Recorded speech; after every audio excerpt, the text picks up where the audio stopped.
ভাবা যায় শুধুমাত্র সুজি দিয়ে এরকম নরম নরম পিঠা বানানো যায়।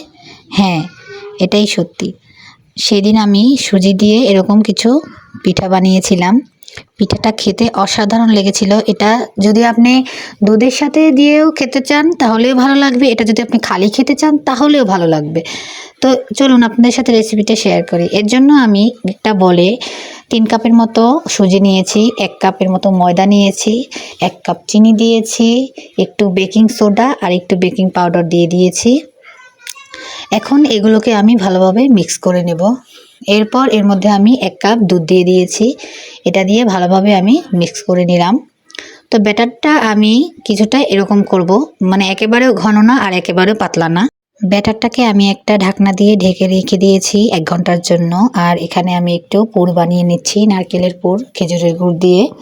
তো পুরটা বানানোর শেষে আমি তারপর চলে গেলাম একটু দুধটা জাল দিয়ে নিতে। এর জন্য আমি কিছুটা চিনি দিয়ে ক্যারামেল বানিয়ে নিয়েছি।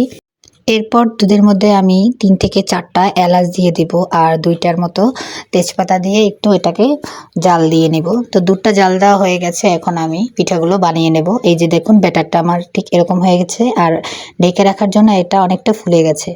এখন আমি এইরকম 3টে বাটি নিয়ে নিয়েছি, এর মধ্যে একটু তেল দিয়ে এখন আমি ব্যাটারটা দিয়ে দেবো এর মধ্যে।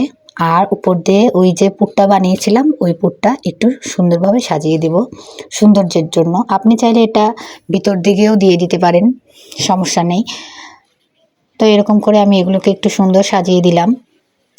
এরপরে আমি কিছুটা নারকেলের পুর ওই ব্যাটারটার মধ্যে একটু গুলে নিয়েছিলাম, যেটা ঠিক এরকম হয়েছে।